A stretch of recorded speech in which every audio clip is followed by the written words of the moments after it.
온통 사방 부닥쳐요. 뭐 눈에 보이는 거 없어요. 그냥 기고 지가 기어갈 수 있는 데까지 기어가니까. 그래서 부닥칠 때까지 기어가다가 결국 부닥쳐가지고 울고 뭐 그런다고 이야기를 합니다.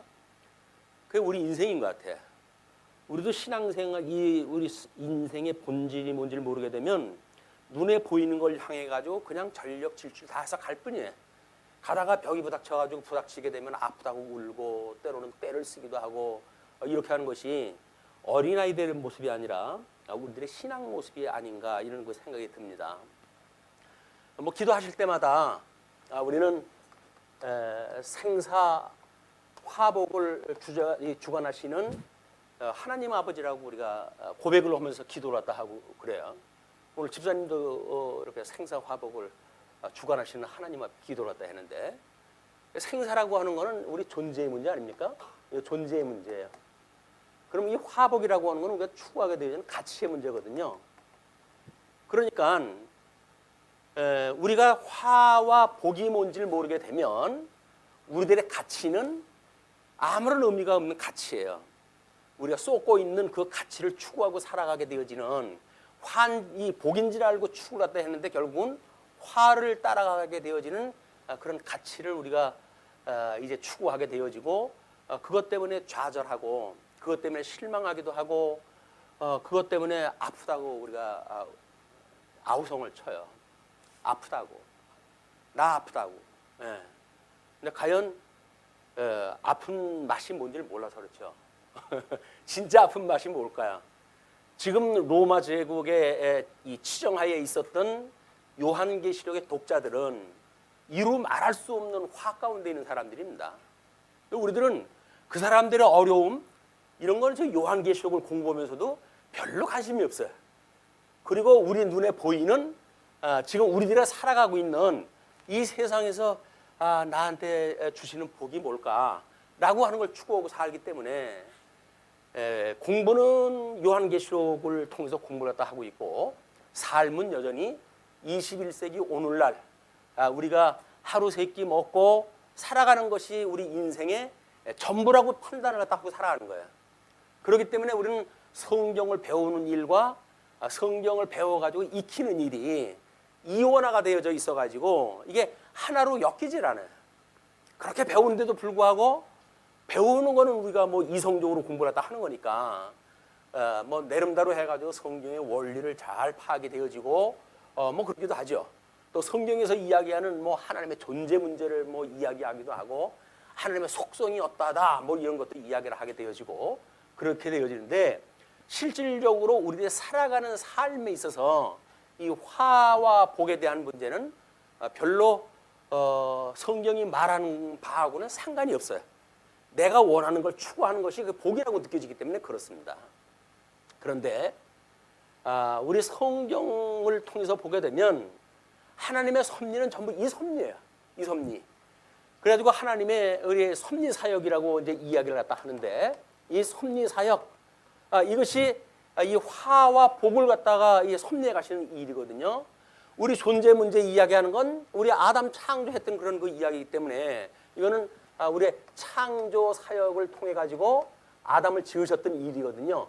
지었던 아담을 통해 가지고 섭리 사역을 다 했을 때 과연 이 화로 인해 가지고 우리 존재가 마치 사단에게 매여져 있어 가지고 살고 있으나 사는 것 같지 않은 그런 그 인생을 살기도 하고 다행히 하나님께서 복을 주시게 되면 우리는 우리 죽었던 우리를 살리셨다라고 고백을 또 하면서 예수 그리스도를 찬양하고 예수 그리스도를 갖다 믿는다고 믿음 안에 세상에 어떠한 역경이라 할지라도 우리는 능히 그거를 우리 주님께서 피할 길을 주신다고 고백을 하고 그러죠.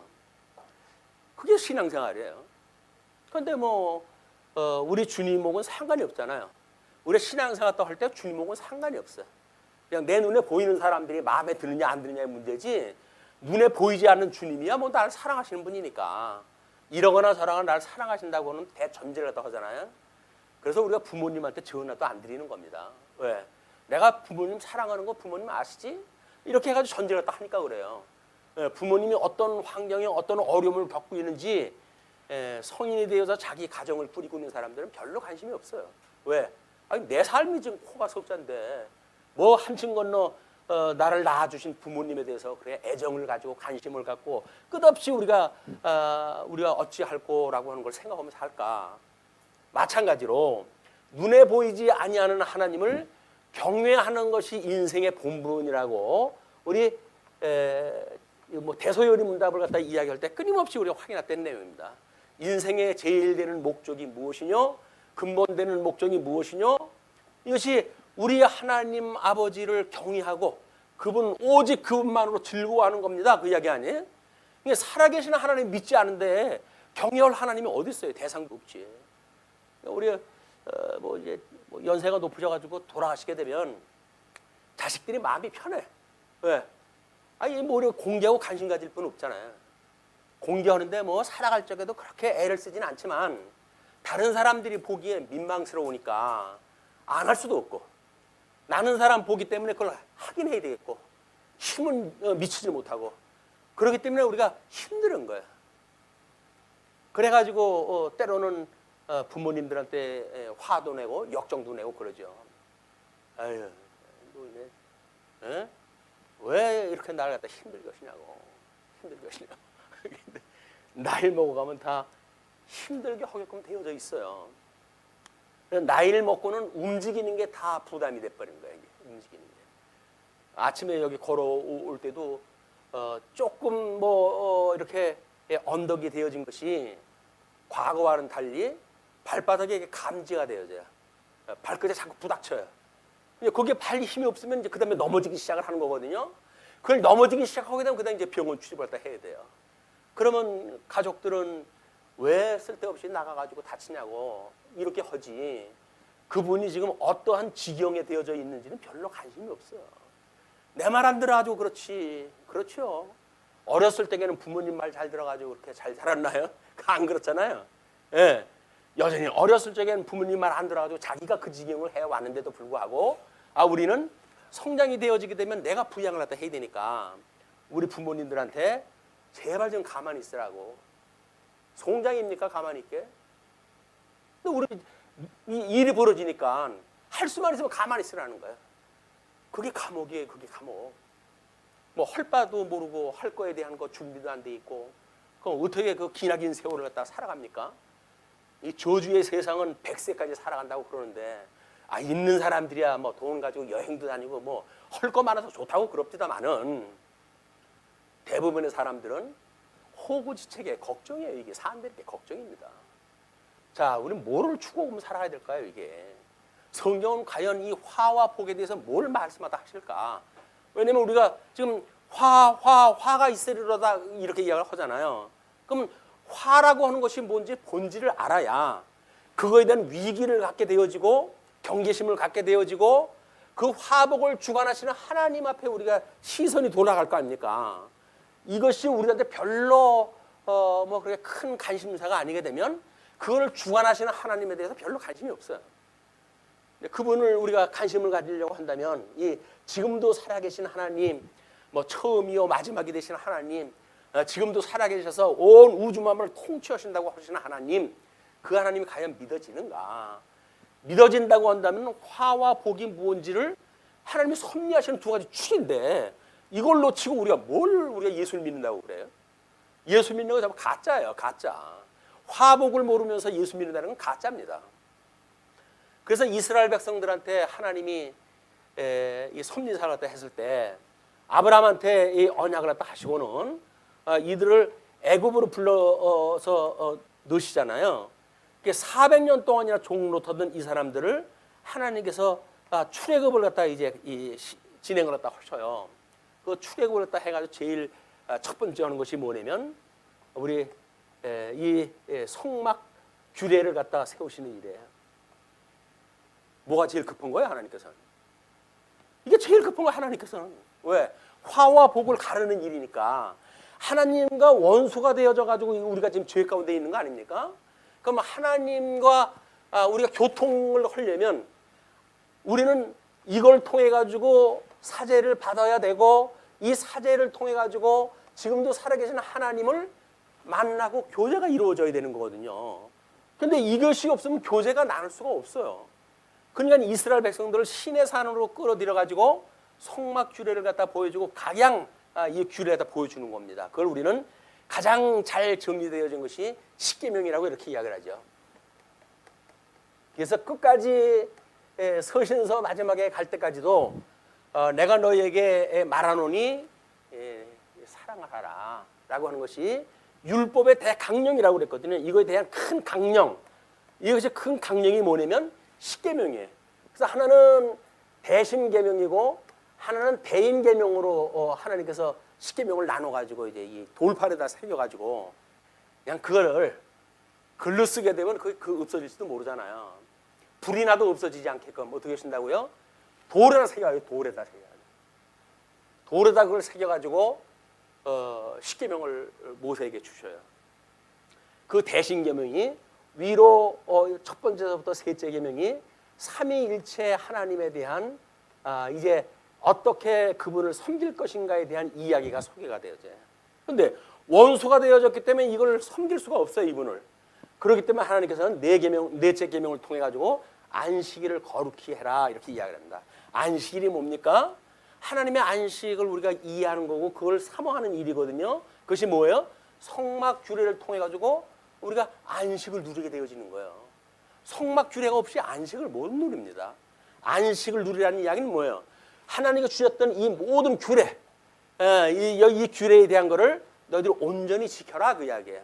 근데 이거를 뭐 규례를 지킬 생각은 안 하고 쉬라고 그랬으니까 난 아무것도 안 하고 그냥 쉴 거야 라고 해가지고 팔다리 움직이지 않는 것이 안식한다고만 생각하는 율법주의자들이 가지고 있었던 아픔은 하나님이 어떠한 분인가는 관심이 없어요. 하라고 하면 하고 말려면 말고 그렇게 하는데도 복 안 준다고 그러면 하나님이 아니지 이러고 생각을 하니까. 근데 하나님께서는 너희들의 안식을 거룩히 지키라고 하는 그 이야기는 하루 종일 이분만을 갖다가 섬겨라 그 이야기. 그걸 가지고 신약교회에 와가지고 뭐 우리가 이게 성수주일이라든지 이런 걸 이야기를 하니까 율법적이니 뭐니 해가지고 그래가지고 이 규례에 대한 의미를 갖다 얼마나 그걸 지워버리는지 몰라요. 왜? 귀찮잖아요 이게. 하루 종일 예수님 생각하고 하루 종일 성경 말씀 공부하고 하루 종일 믿는 사람들에게 교제 나누고 내 생활이 없으니까 얼마나 이게 귀찮은 일이에요. 그러니까는 규례와는 관심이 없이 그냥 쉬면 되는 거지 뭐 가만히 있으면 되는 거지 라고 해서 안식을 지키니까 그건 하나님 앞에 안식을 지키는 일이 아니에요. 지가 안식하는 거지. 지가 쉬는 거지 하나님이 말하는 안식에 우리 참여되어지는 게 아니라고요. 자, 그래놓고 대인계명에 이제 뭐 다섯 번째 계명이 부모를 공경하라 이렇게 이야기를 하잖아요. 그걸 우리가 정치 영역이라고 이렇게 이야기를 했어요. 정치 영역. 그 이야기는 뭡니까? 통치 언약에 대한 거예요. 이거는 하나님의 나라에 대한 이야기니까 하나님의 나라에 대한 이야기. 이건 하나님의 의에 대한 이야기. 하나님의 의가 무엇인가를 우리가 깨닫는 일이야말로 이 삼위일체 하나님에 대한 그런 말씀을 규례를 통해 가지고 교제를 갖다 끊임없이 나눠야 되는 거예요. 이게 말씀의 묵상입니다. 이게 말씀을 묵상한다는 이야기는 요절을 외우는 게 아니에요. 그 삼위일체 하나님이 어떠한 분인가 그 크신 어마어마한 저 살아계신 하나님 지금도 화와 복을 주관하시는 하나님 그 하나님을 깨닫고 그분을 찬양을 하는 일이거든요. 그런데 이것이 그분을 찬양하는 일로 묵상이 쓰이지를 않고 만약에 뭐 1년에 성경을 몇 독을 해내는 등 뭐 이렇게 해가지고 내 자랑거리로 전락되어 버린다고 한다면 그게 주님하고 뭔 상관이 있어요? 자기가 100독으로 홍보로 1000독으로 홍보래 그게? 교만만 하늘을 찌르죠. 내가 성경 박사야 그럴 거 아니겠어요? 왜? 내가 성경을 1년에도 몇 독을 하는 사람인데 네가 알면 뭘 알아? 이렇게 이야기할 거 아닙니까? 우리 예수님 오셨을 때 유대주의자들은 성경을 다 외웠어요. 그런데 예. 그 사람들이 이 말씀을 몰라가지고 예수님한테 저주를 받았을까요? 자, 우리 복을 갖다 알기 전에 화가 뭔지를 알 필요가 있지 않겠어요? 마태복음 23장 말씀을 우리 주보에다가 그 소개를 해드렸어요. 예, 그 박스 안에 빨간 글씨로 해가지고 23장 13절 말씀입니다. 화 있을진저 외식하는 서기관들과 바리새인들이여 너희는 천국문을 사람들 앞에서 닫고 너희도 들어가지 않고 들어가려 하는 자도 들어가지 못하게 하는도다. 소문이에요, 소문. 23장에서 이 자그만치 7개의 화가 선언이 돼요. 산상수훈을 통해 가지고 우리 하나님께서 이 복을 갖다 주셨을 적에는 8복을 우리한테 선언을 갖다 하셨잖아요. 근데 23장에서 화를 선언할 때 7개의 화를 선언합니다. 그게 전부 뭐냐면 결국은 성막주례에 대한 의미를 모르는 이런 자들에 대한 저주예요.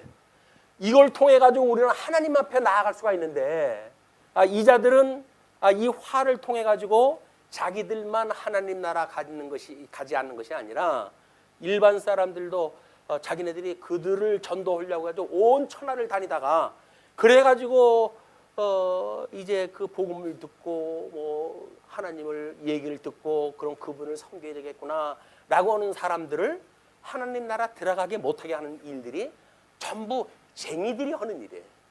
예. 지금도 예수쟁이가 그 일들을 하고 있고 과거에도 율법을 잘한다고 하는 바리새인들이나 이런 서기관이라든지 이런 자들이 그렇게 한 거예요. 말씀을 모르는 사람은 그 사람들은 상관도 안 합니다. 왜? 아이 뭐 초록은 동생인데 나도 지옥 가는 거고 너도 지옥 가는 건데 뭐 선악을 그렇게 두질 않아요. 그 사람들은 그냥 세상 사람들이 보는 것 일반 윤리를 중심으로 해가지고 선악을 놓지 뭔가 하나님이 좋아하냐 싫어하는 관심이 없는 사람들이거든요. 그런 사람들한테 포커스를 맞춰가지고 아유 그래도 사람들이 보는데 차마 그럴 수는 없잖아 라고 생각을 하면 산다고 한다면 우리는 사나 마나 인생인 거예요. 왜? 아니 죄구덩이 있는 사람들의 판단에 맞춰가지고 나를 맞춰가지고 살아야 되니까 이게 무슨 존재의 의미가 뭐가 있어요 그게. 이게 이제 우리들의 본질을 갖다가 다시 한번 살펴봐야 될 일들이다. 그래서 7가지 그 화를 이야기해서 주보에다가 특별히 거기에 그 2번째 그림이에요. 팔복선언과 칠하선언이라고 해가지고 소개해드렸죠. 그래서 그 팔복은 오른편에 심령이 가난한 자, 애통하는 자, 온유한 자, 그 다음에 의에 줄이고 목마른 자, 그 다음에 긍휼히 여기는 자, 또 마음이 청결한 자, 또는 화평케 하는 자, 의를 위하여 박해를 받는 자. 이 복의 복, 그 복이 누구라고요? 복의 근원이신 이 안식을 누리게 하시는 이 규례가 되어지는 이걸 온전히 이루시는 예수 그리스도에 대한 것이 팔복을 선언하면서 내가 복의 근원이야 그 이야기예요. 그냥 너희들이 나를 믿지 아니하고는 하나님 나라 갈 수 없어 그런 그 이야기예요. 내가 이런 복 있는 자이기 때문에 내가 구약에서 언약되어진 메시아야. 그러므로 너희가 이러한 메시아를 믿지 않는다고 한다면 너희는 하나님 나라 들어갈 수가 없어 라고 하는 이야기예요. 이 복의 근원이신 예수님을 우리가 믿는다는 게 그거 아닙니까? 우리는 온통 죄 가운데 저주받아서 다 죽어든 자들인데 우리가 어떻게 언감생심 살아나가지고 하나님을 바라볼 수가 있겠어요.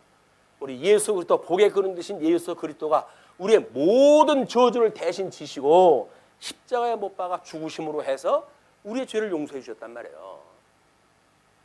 이게 놀라운 이 사죄의 문제 아닙니까?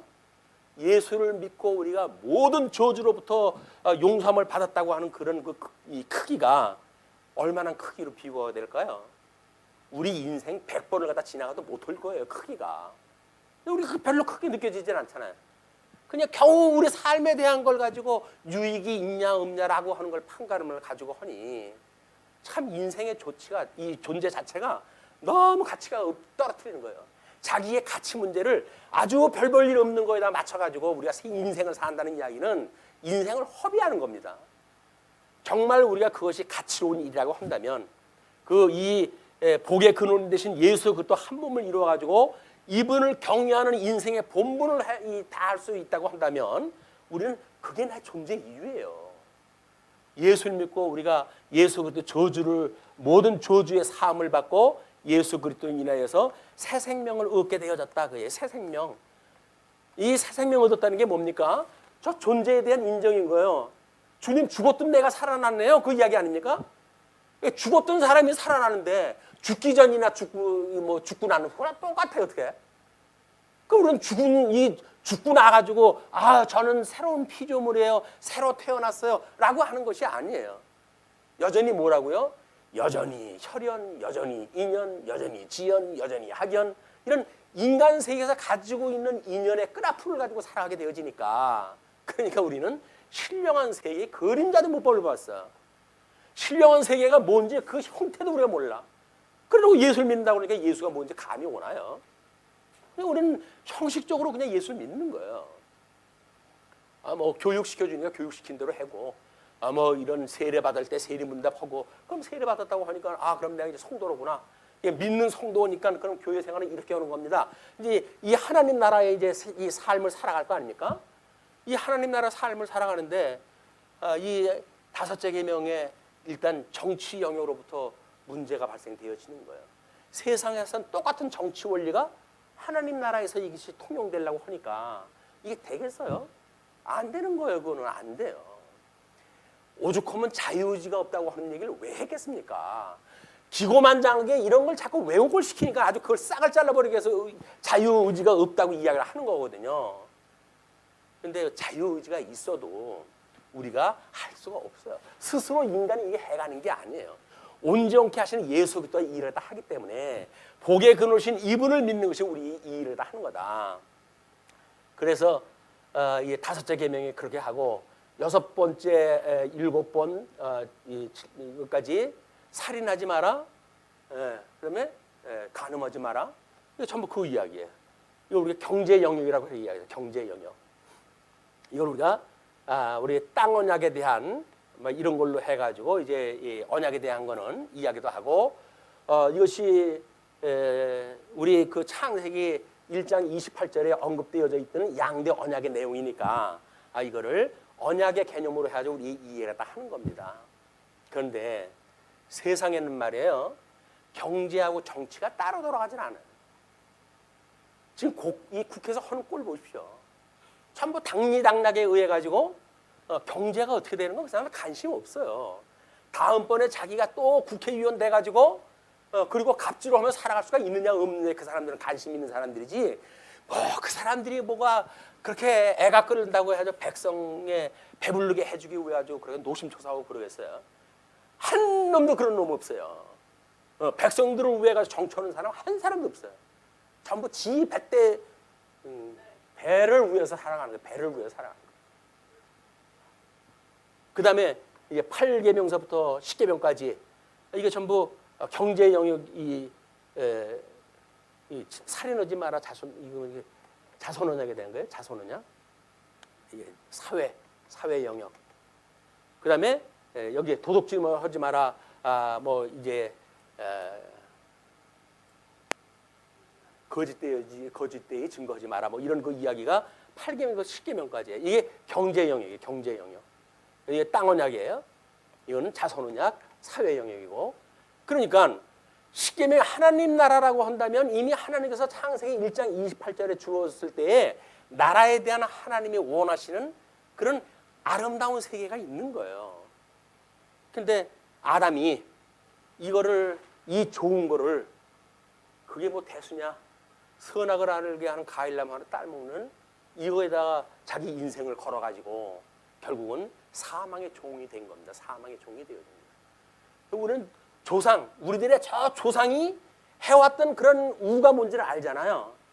그런데도 불구하고 예수 그리스도를 인해서 구원을 받았다고 하면서도 불구하고 아담이 했던 일을 그대로 우리가 따라서 이걸 하고 있다니까요. 그게 아니하고 여지껏 인생을 뭐 우리가 살아오면서 예수님을 믿고 새로운 피조물로 살아가면서 아담의 이런 걸로 해서 온 세상에 죄가 들어왔고 그걸로 세상이 망했어요. 우리 예수님으로 인해서만 우리가 회복될 수가 있습니다. 라고 하는 걸 공부하면서도 우리는 추구하는 건 누굴 추구한다고요? 아담의 그 뒤를 그대로 따라가는 거예요. 우리가 따라가고 바라봐야 될 건 예수 그리스도입니다. 그게 인간의 힘으로 안 되기 때문에 중보자 예수님이 하나님인데도 불구하고 인간의 모습을 입고 이 땅에 내려오신 거예요. 이걸 보기 위한 것이 구약 성경의 전체 그림이에요. 그래서 주보에 맨 위에다가 언약궤의 이동이라고 하는 그런 그림을 소개해드렸어요. 왜 그렇습니까? 하나님께서 이제 이 광야에서 성막 이걸 다 짓고 출애굽기 레위기를 통해 가지고 이 규례에 대한 거를 반복 재교육을 시키잖아요. 신명기에 들어와가지고 이거를 새롭게 세대 교체되어진 사람들한테 재교육을 시키잖아요. 그래놓고 하나님께서 가나안 땅을 들어가게 하신 거예요. 길갈에 제일 먼저 성막을 이끌고 요단강을 건너가고 그 길갈에다 진을 쳐가지고 그 길갈이라고 하는 데가 에브라임 지파의 영역 쪽입니다. 거기에 들어가서 그들이 있었는데 이제 우리 마지막 그 사사라고 했던 사무엘 시대 때 사울이라고 하는 그 인생이 하나님 앞에 부름을 받았을 때는 얼마나 부끄러움을 타고 그랬는지 몰라요. 그런데 나가가지고 전쟁도 하고 보니까 일이거든요. 자기 마음대로 뭐가 되는 것 같거든요. 요게 우리 뭐 과거에 아주 뭐 또라이 같은 정치계에 등장하는 그 인물들, 세계적인 인물들 다 그렇대요. 처음부터 그런 사람이 없어요. 하다가 보니까는 그게 되는 거예요. 그게 되니까는 그게 점점 도를 높여가지고 완전히 그 악질 노릇을 하는 겁니다. 악정을 갖다 베풀고. 근데 그게 사람들이 잘 따라요. 이거 재미나네. 그러니까 그 짓을 하는 거예요. 처음서부터 하나님이 그거 아니야 라고 해가지고 무너뜨리면 얼마나 좋겠어요. 죽을 때까지 그걸 하나님께 내버려 두시네요. 그걸. 그래가지고 뭐 우리 정치계에 뭐 제일 그 악질 대통령 정치가가 누굽니까? 생각나시는 게 뭐 우리 성경에 나오는 네로? 물론이죠. 현대 역사에 나타나는 정치가는 마찬가지. 하나님 놔버리게 되면 마치 제국을 만들어서 자기가 모든 걸 통치하는 것 같잖아요. 결국은 망하는 것이 이들이에요. 이들. 지금 이스라엘 백성들을 섭리하시는 것이 하나님께서 이 5개의 제목 다니엘서까지가 우리가 이제 우리 마카비 왕조에 대한 배경이라고 그랬잖아요. 그걸 통해 보여줬던 게 다 뭡니까? 이걸 보여준 거예요. 너희들 가지고 안 되는 거야. 제국들이 드러나가지고 너희들 다 멸절시킬 줄은 그렇게 해왔지. 그러나 내가 때가 돼가지고 손을 대면 그 사람들은 다 진멸되고 없어져. 나라의 흔적, 이 세상의 흔적도 없이 다 없어지는 거야. 그 인생들이. 이걸 보여줬는데도 불구하고 하스몬 제국이 됐더니 똑같이 그 길을 가네요. 하나님 격려할 생각이 없어요. 여전히 이 어떤 그 이해관계에 의해 가지고 싸움박질이나 하고 이렇게 살아가는 것이 인생들이었어요. 그때 하스몬 왕국에. 그래서 역사적 배경에 대한 거를 교재에 우리 이 하면을 갖다 보시게 되면 첫째 화의 역사적 배경을 소개해드렸어요. 힐카노스 2세와 아리스토블루스 2세 67년서부터 63년 사이에 형제의 난이 일어났어요. 살로메가 죽자 힐카노스 2세의 동생인 아리스토블루스 2세는 대제사장직을 맡고 있던 형 힐카노스 2세의 실권을 빼앗고 권력을 장악을 합니다. 형제지간에 지금 이 전쟁이 붙어진 거예요. 이때 도움을 준 사람이 이두메의 안티파터였어요. 이두메의 안티파터라고 한다면 그 이두메라고 하는 그 이야기는 하나님께서 이 12에게 언약을 했을 때 우리는 하나님이 에서는 미워하고 야곱은 사랑을 하셨다고 이렇게 선지서에서 끊임없이 이야기를 했다 하는 에서의 후손인 거예요. 그 에서의 후손을 어때 이 사람들이 지금 실권을 얻기 시작을 합니까? 이제 그 밑에까지 보시게 되면 이야기가 계속 되어지는데 힐카누스 2세는 바리새파의 지지를 받았는데 형과 동생의 내분은 바리새파와 사두개파 사이의 내분으로 이어지면서 하스몬 왕가의 힘은 계속 약화되었다. 그리고 이제 그때 로마 제국에다 손을 내밀므로 해가지고 비극이 시작된 거 아닙니까? BC 64년 로마 제국의 폼페우스 장군이 시리아를 점령하고 팔레스틴 지역을 위협하자 아리스토블루스와 힐카누스는 서로 폼페우스에게 손을 내밀었어요. 하나님한테 하나님 이 나라를 어찌합니까? 라고 하는 건 관심이 없어요. 그냥 지가 정치하는 그런 그 나라가 필요한 거기 때문에 그렇습니다. 그러니까 그렇게 손을 내밀었는데 폼페우스는 실곤한 힐카누스의 손을 들어주게 돼요. 왜냐하면 싸움하지 않고도 예루살렘을 점령할 수 있는 그런 조건이 되어지기 때문에 그렇습니다. 그래서 이 폼페우스는 BC 63년 예루살렘을 점령하고 힐카누스 2세를 대제사장으로 세워요. 그런데 결국 유다의 독립을 꿈꾸었던 하스몬 왕조는 막을 내리게 되고 로마의 지배하에 들어가게 되었다. 로마의 지배하에 들어가게 되어졌다. 이걸 염두에다 두세요. 왜냐면 이제 9장 1절서부터 배경이 연결이 되어지기 때문에 그렇습니다.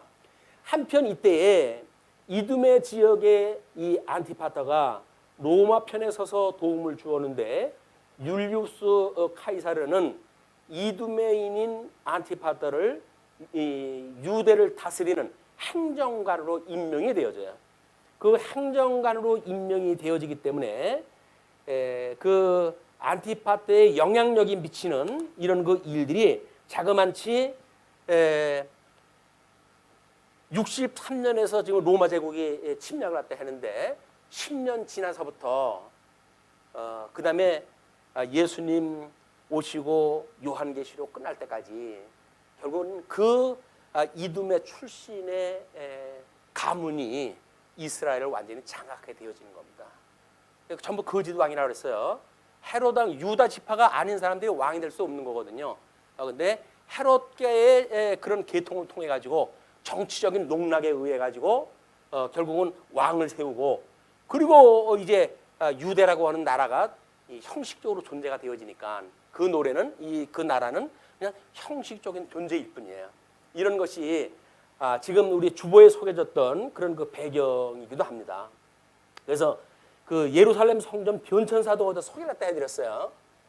왜냐면 이 변천사가 이렇게 해가지고 하나님께서 이제 가나안 땅 들어가게 하셔가지고 가나안 땅에서 다윗으로 하여금 통일 왕국을 세우게 하시고 다윗은 이 성전을 짓기 싶어가지고 얼마나 구했는지 몰라 하나님 앞에.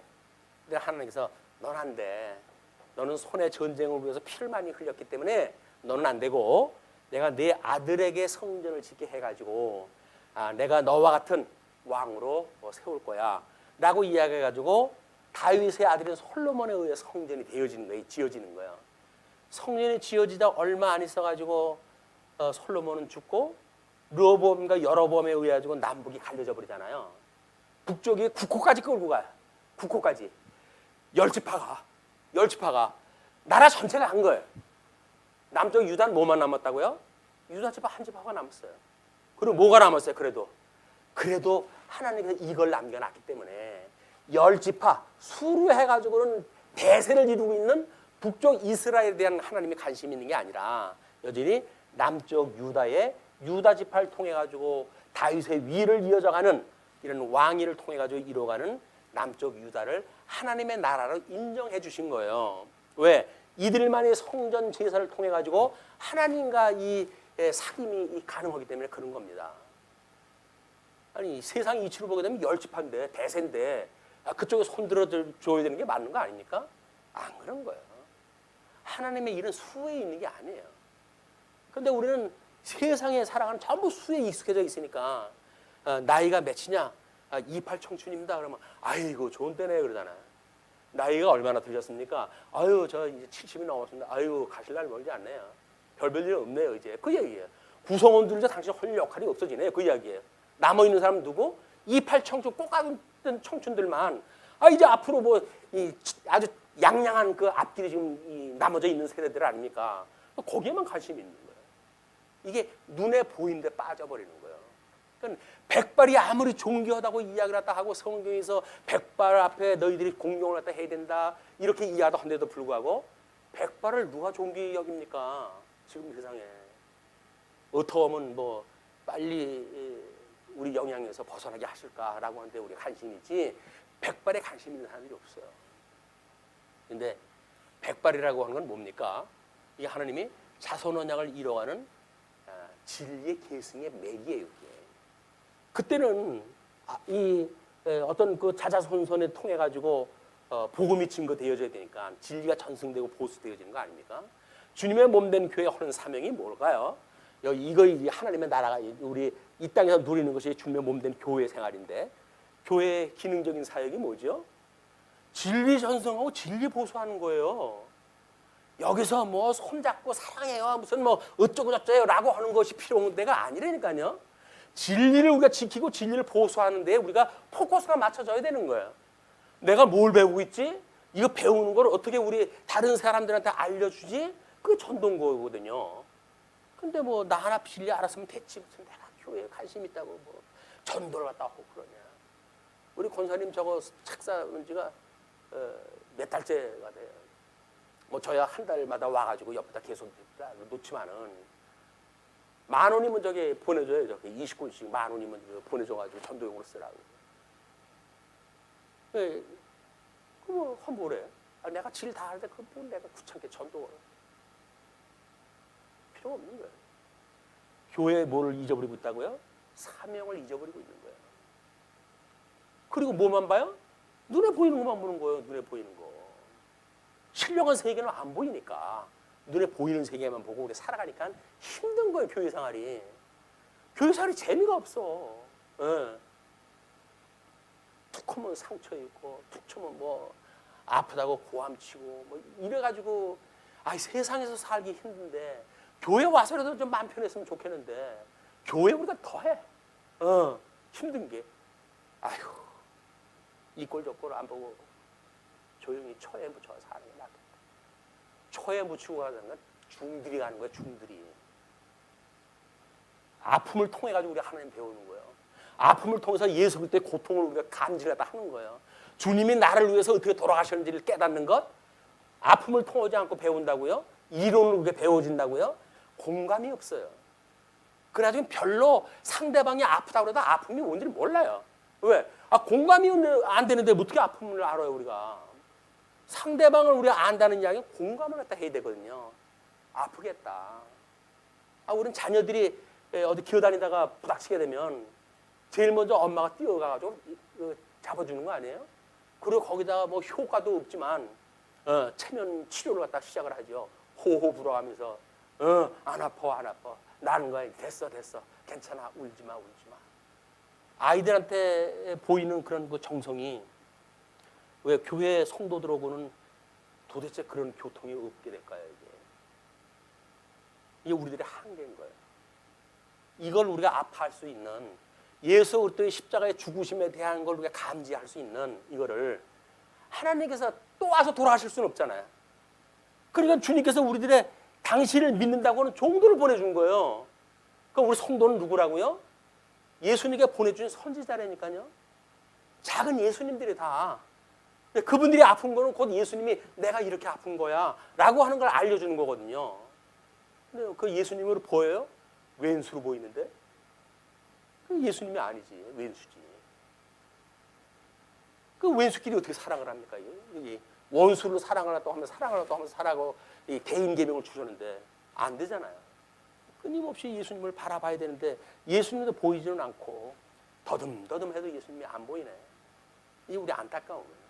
우리 성경을 통해 가지고 66권 성경을 통해 가지고 성경이 말하는 바가 바로 이겁니다.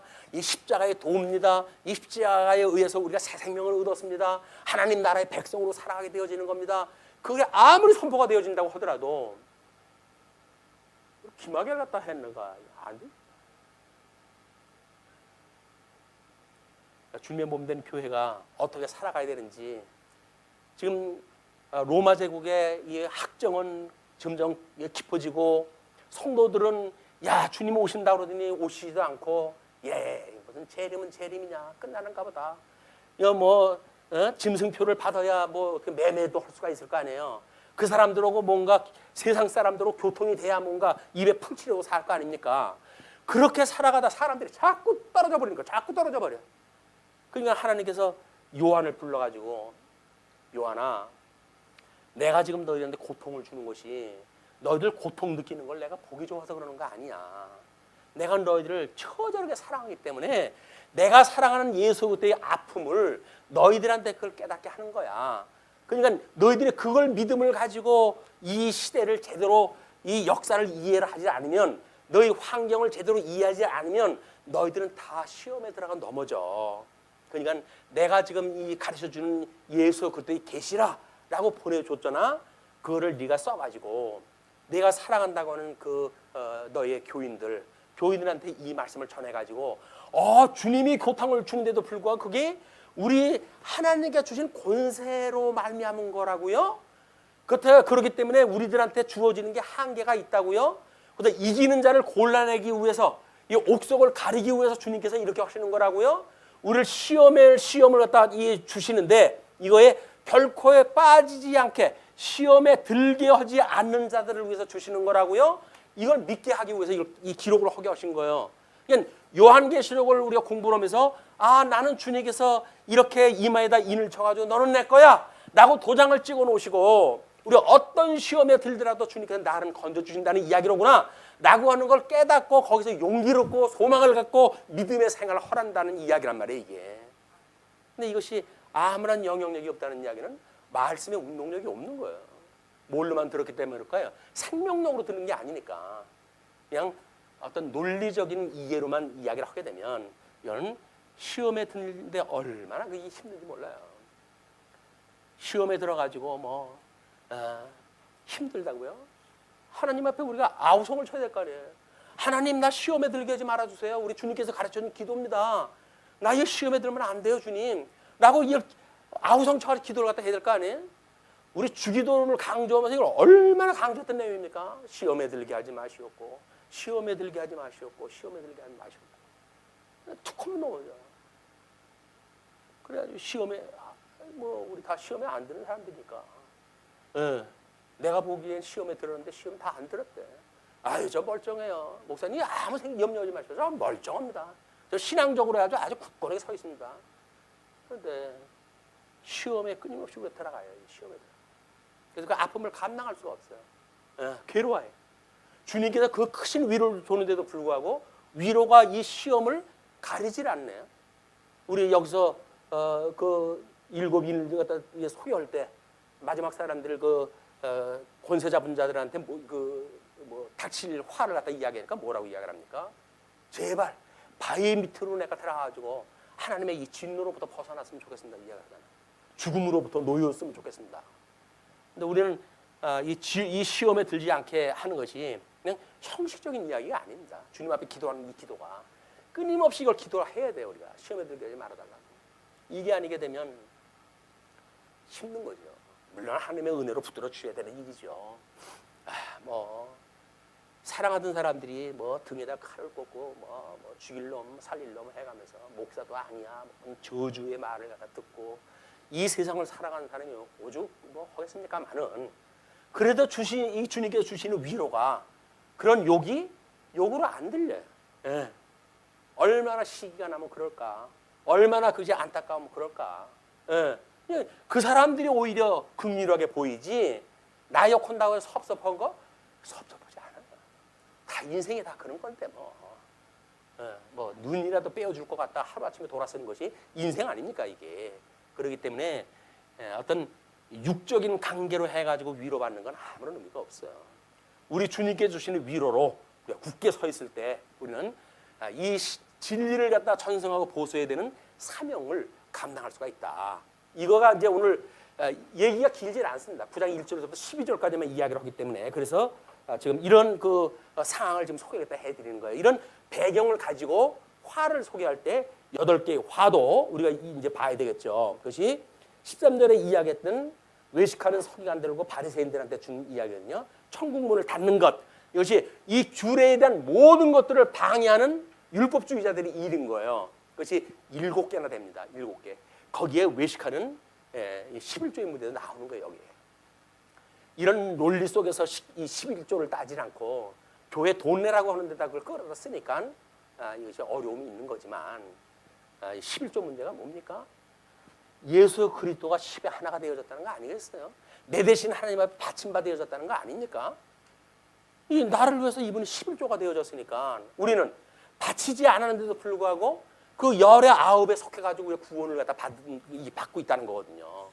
이 놀라운 주님 앞에 우리가 받고 있는 이 은혜의 이야기들을 겨우 경제 논리로 해가지고 그러니까 살림 나아졌습니까?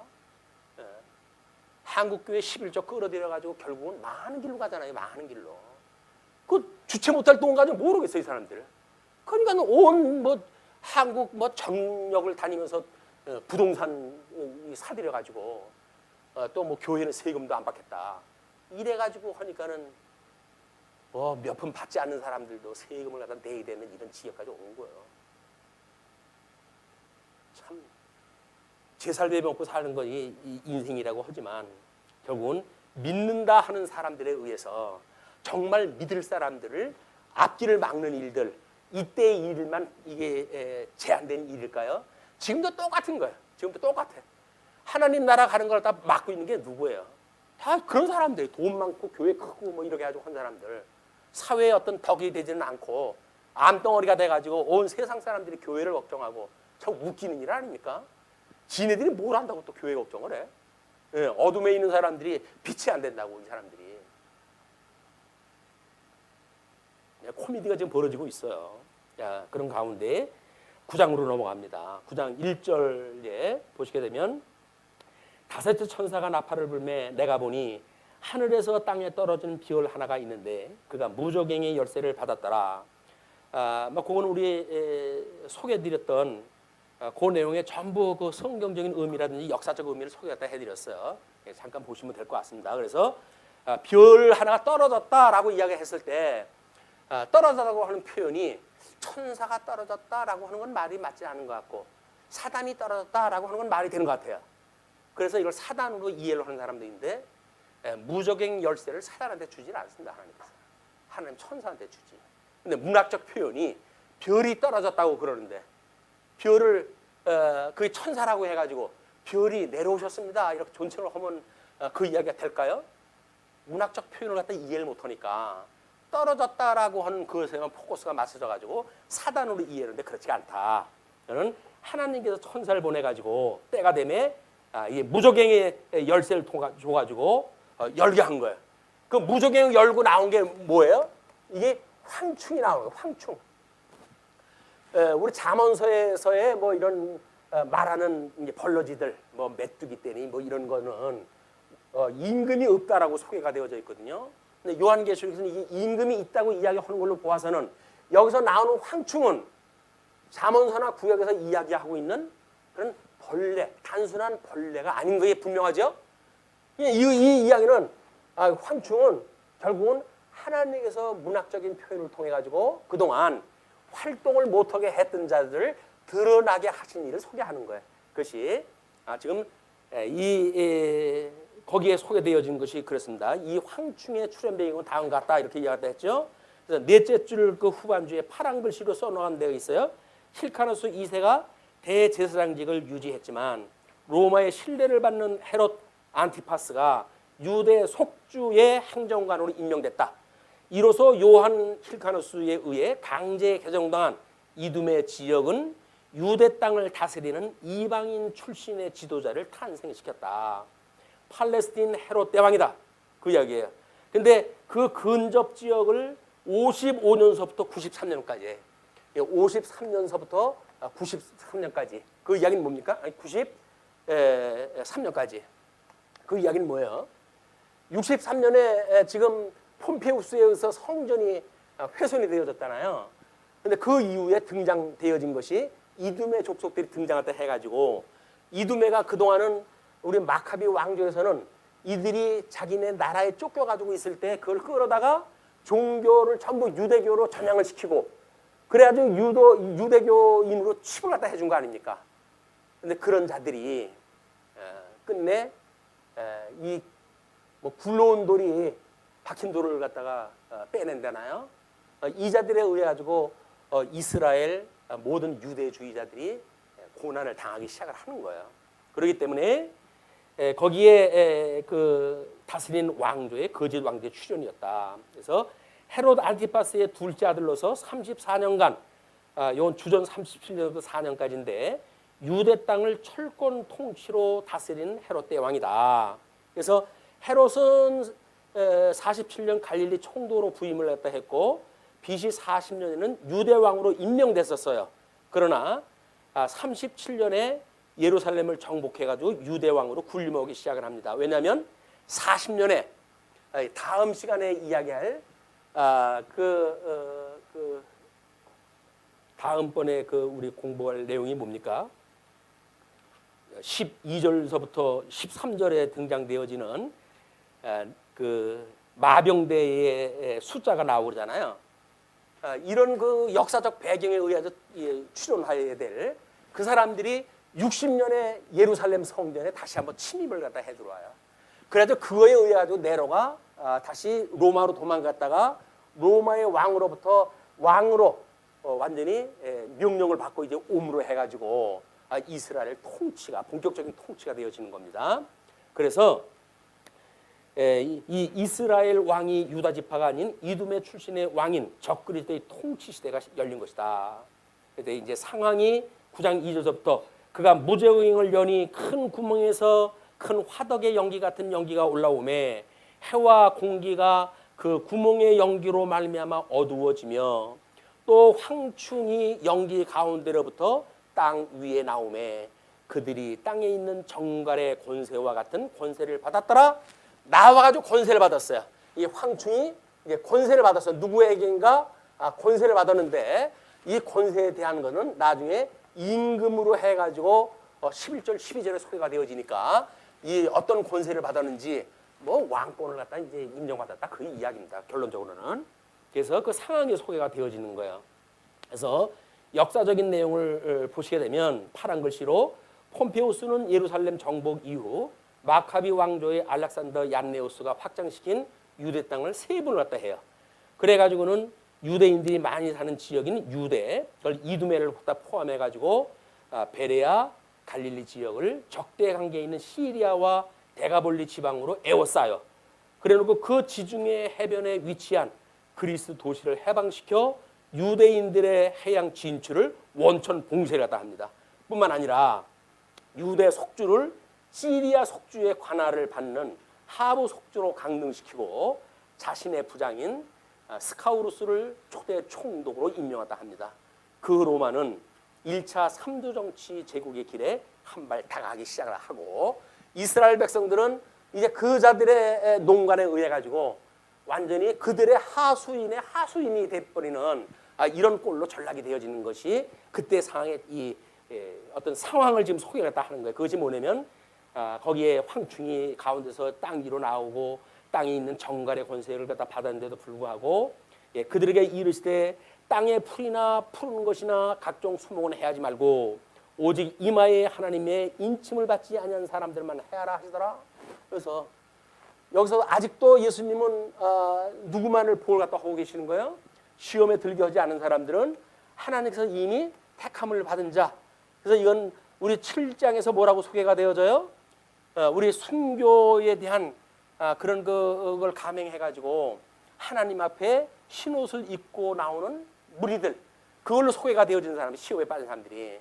그래서 예수님이 오셨을 때 예수님이 오셔가지고 복음을 증거하고 성령이 오셔가지고 주님의 몸된 교회가 섭리되어질 때 사도 바울의 베드로라든지 이런 사람들의 전도에 의해 가지고 3,000명, 5,000명 이렇게 3,000명, 5,000명이 구원의 역사가 일어나잖아요. 이 사람들이 입 맞은 자로 해가지고 이때 보호를 받은 사람들인 거예요. 아무리 세상이 그렇게 해도 하나님의 백성들은 하나님이 지키시는 거예요. 그리고 뭘 해먹겠다고 하는 사람들 이건 다 쓸어가지고 하나님께 버리시는 것이 하나님의 섭리 역사입니다. 자, 그렇기 때문에 하스몬 왕자의 불순종으로 선민인 유대를 새로운 짐승 권세인 사단에게 맡기신 것이다. 우리 그 7인을 갖다 뛸 때 선지서에 그 예를 들어가지고 전부 소개가 됐잖아요. 그러니까 그 선지서의 예대로 이거 다 이루어지고 있는 거예요, 지금. 그렇게 모형이. 그 다음에 이제 그 3절 우리 읽었던 것은 권세를 갖다 이야기를 하는 건데 그 권세를 받은 것에 대한 거를 두 번째 줄 뒷부분에 보시게 되면 정갈의 권세를 받은 황충은 악과 불의로 가득 찬 선민을 파멸하기 위한 하나님의 심판의 도구인 것이다. 주권을 상실한 채 살아가는 모습을 갖다 이야기를 하는 거죠. 9장 4절은 황충이 수행해야 될 특별한 임무를 나타내는데 황충이 하는 일은 출애굽을 할 때나 또는 요엘서와 같이 그때하고는 다르게 전혀 다른 임무를 줍니다. 그것이 뭐냐면 하나님의 인을 맞지 아니한 사람들만 해치는 거예요. 출애굽을 할 때라든지 요엘서에서는 뭐예요?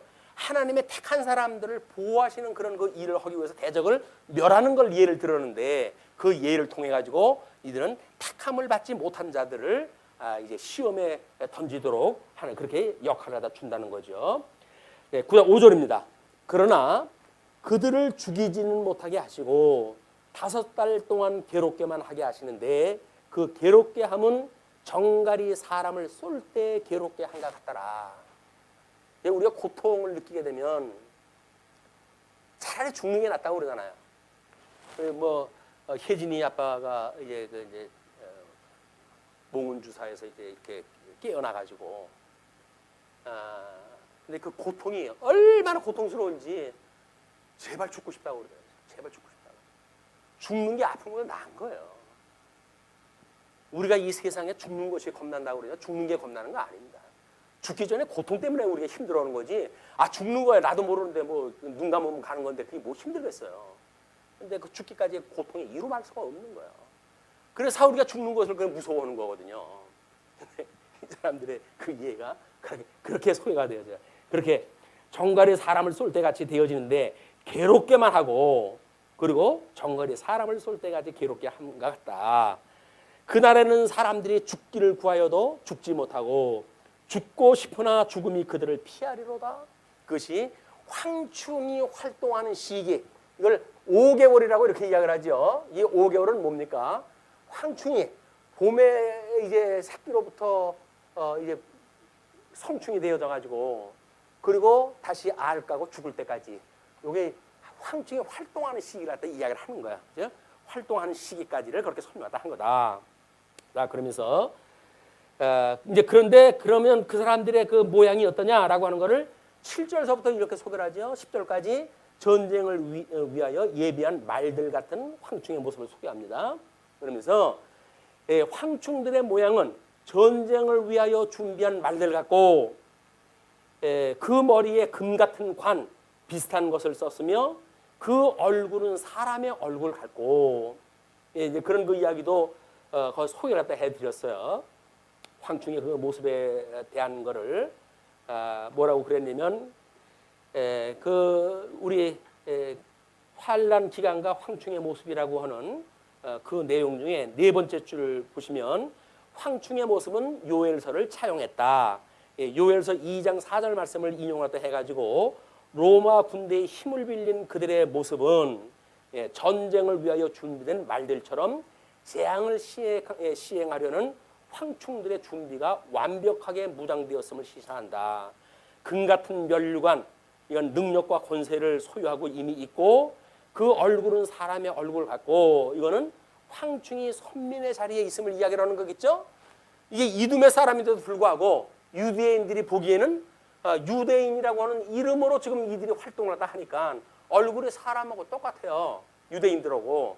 그렇기 때문에 그런 그 모습을 갖다 하고 그 다음에 그 긴 머리털 이건 이제 로마 기마병들의 말들의 그 말갈기를 표현하는 것 같기도 한데 또 그 이는 사자의 이 같으며라고 이야기했다 했잖아요.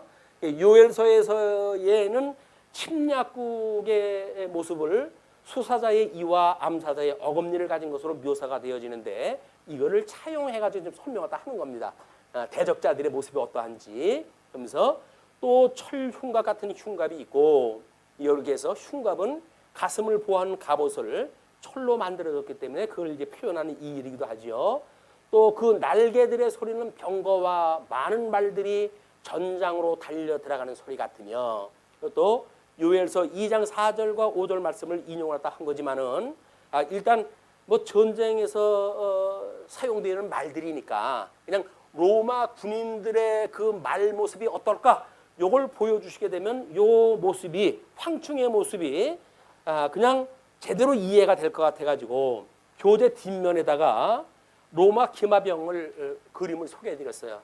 그걸 보게 되면 지금 요한이 계시를 받아가지고 묵시적인 내용을 기록을 했다 한 내용들은 이 기마병들의 모양을 그대로 기록을 한 거예요. 묵시문학적으로 기록을 한 거예요.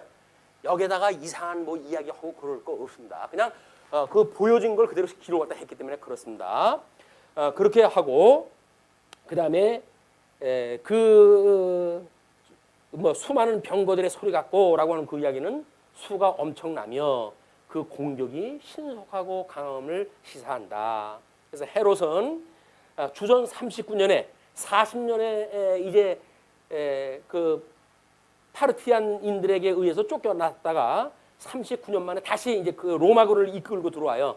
승종고를 울리고 예루살렘에 입상을 했다 해가지고 왕권을 다시 회복을 했다 하는 이런 그 역사적 배경이 있습니다. 자, 그런 뒤에 10절, 11절, 10절까지 이제 그걸 봤어요. 10절에 또 정갈과 같은 꼬리와 쏘는 살이 있어 그 꼬리에는 5달 동안 사람들을 해하는 권세가 있더라. 이거는 이게 받은 그 권세, 받은 권세. 그걸로 해하라고 했는데 죽지는 않을 정도로 고통을 주는 그 해가 뭐냐면 바로 독침을 쏘는 그런 그 벌레들처럼 이렇게 고통을 갖다 줬다. 그런 그 이야기죠. 자, 그렇게 하고 이제 11절과 12절 보시게 되면 황충들의 임금인 무종행의 사자 아비돈 아블로온이 소개가 되어집니다. 그도록의 왕이 있으니 무적행의 사자라. 무적행 열쇠를 열고 지금 나왔기 때문에 그 무적행의 그들을 지키고 있던 이런 그 사자가 있어요. 근데 히브리어로는 그 이름이 아바돈이요, 헬라어로는 그 이름이 아블로온이더라. 이렇게 되어져 있어요. 그래서 그 내용을 우리 교환 아래서 세 번째 칸을 갖다 보시게 되면 그들에게 왕이 있으니 무종행의 사자라. 히브리어는 그 이름이 아바돈이요, 헬라어로는 그 이름이 아블로온이더라라고 써져 있죠. 임금의 이름인 아바돈은 지혜 문학에서만 사용되어 온 낱말인 히브리어의 음역이에요. 그리고 본절에서 파괴자는 헬라어 아필리온과 동일시되어지고 있고 무적행의 사자는 아블루온이 헬라의 그 신 아폴로나 이 신과 특별한 관계를 가지고 있다고 스스로 주장하는 황제들을 가리킨다. 이렇게 이야기를 했다 했어요. 이들은 아폴로의 현현으로 불리기를 좋아한 도미티안 같은 로마 황제들을 당시에 그렇게 불리기도 했어요. 자기네들이 그 아폴로의 아주 전신인 것처럼. 그러니까는 지금 유대인들하고 유대인들하고 이방인들하고 차별이 나야 될 것이 뭐냐면 똑같은 사람이지만 우리가 보통 사람들이 보는 세계가 이제 이 세계라고 그랬잖아요. 우리는 성도의 어떤 인격을 5가지 부분으로 이야기를 하는데, 그래서 덕성 부분, 감성 부분, 심성 부분, 지성 부분, 그다음에 영성 부분. 이것이 우리들이 보는 인격의 구분이에요. 그런데 세상 사람들은 이거에 의해서 우리가 끊임없이 이제 확인을 갖다 하죠. 종교라는 이야기, 종교. 이 마루종자라고 하는 이야기는 제일 꼭대기의 사상 체계란 말이에요. 그 사상을 이들이 어떤 사상을 가지고 있는가가 뭐 그 로마의 그 신화에 대한 이야기들, 이게 전부 지네들 황제가 나라를 그렇게 해간다고 하는 걸 그려낸 그림들 아니에요. 지금도 그 신화를 가지고 이 우리들의 삶을 해석하고 하는 사람들이 인문주의 그 인문학자들이 하는 일이에요. 신화를 가지고 풀어가지고 인생사를 논하고 그러지 않습니까? 근데 성경이 아닌 걸 가지고 하는 그런 그 신화, 이런 그 신화는 결국은 사람들을 잠식을 시키는 일이다. 이거에 의해 가지고 여기서 나오는 게 철학이에요. 철학. 뭐 밝을 철자를 갖다 쓰지만 밝지를 않습니다. 이미 어두운 가운데 내버려 둔 사람들은 전부 우둔하게 되어졌거든요. 이 지성이 우둔하게 되어졌기 때문에 우둔하게 되어진 사람들이 철학을 만들어낼 수가 없어요. 어둠 속에서의 그 상대학적인 해 아래에서 철학을 만들어낼 뿐이다. 뿐만 아니라 이 심성, 하나님께서 타락한 가운데 우리를 내버려 뒀기 때문에 이걸 상실한 마음에 내버려 뒀다, 이렇게 이야기를 하거든요. 하나님을 상실했던 이런 그 마음을 가지고 있는 사람들에게 뭐 마음보가 고우면 어쩌다고요? 안 되는 거예요. 그런 걸 가지고 이 사람들이 인간의 어떤 평안을 갖다 구가하는 것이 심리학이라는 이야기입니다. 심리학을 가지고 사람들의 마음을 뭐 안정을 시키고, 전부 가짜 얘기예요. 전부 해 아래서. 그리고 이 감성에 대한 문제를 가지고 이 사람들이 예술을 이야기를 하잖아요. 뭐 먼저 본 우리 옛날에 어떤 예술하다 하는 사람들 좀 압축하는 사람들이 있지만, 근데 지금은 그게 이러잖아요. 전유 예술로 해가지고 완전히 막가자고 하는 사람들이 예술 갖다 장악을 하고 있고, 이걸 가지고 우리가 윤리로 이렇게 이제 이야기를 하는 거예요. 인간들이 보고 있는 윤리를 가지고 삶의 어떤 지표를 삼는 땅에 있는 사람들의 이야기다. 예수 그리스도 말하는 이 구원받는 사람들은 이런 온전히 예수 그리스도의 이 말씀으로, 그래서 이 지혜의 말씀을 통해 가지고 우리는 하나님 앞에 교훈을 듣게 되어지는 거예요. 교훈을 듣고, 그리고 이런 거를 깨달아서 그다음에 알고, 그리고 믿어져서 하나님을 영원토록 경외하게 되어지는 것, 이게 성도의 인격이에요. 이게. 그냥 이런 구조를 모르게 되면 우리는 세상의 거짓말에 속고 살아갈 수밖에 없다. 자, 이제 그렇게 한번 여기시고, 그다음에 그 이제 그 빨간 글씨로 쓴데 그렇게 설명했어요. 로마 제국은 성도를 핍박하는 이둠의 세력의 우두머리인 것이다. 우리 아까도 설계를 갖다 드렸지만 63년에 성전 회파되어졌을 때 유대인들이 자그마치 1만 2천 명의 유대인을 학살했다고 그럽니다. 그때서부터 이 화가 이때까지 이루어지는 거예요. 계속 화가 이루어지는 거예요. 요걸 우리 13절까지 짧은 말로 소개가 되어져 있지만 이제 두째 번 화해에 가게 되면 본격적으로 예루살렘 멸망 때까지 이걸 끌고 나갑니다. 너희들이 지금 화당하는 건 이런 이유 때문에 되어지는 거야 라고 하는 걸 소개하는 내용으로 소개가 되어져 있다. 예, 말씀 주시죠. 기도하시겠습니다. 예, 사랑이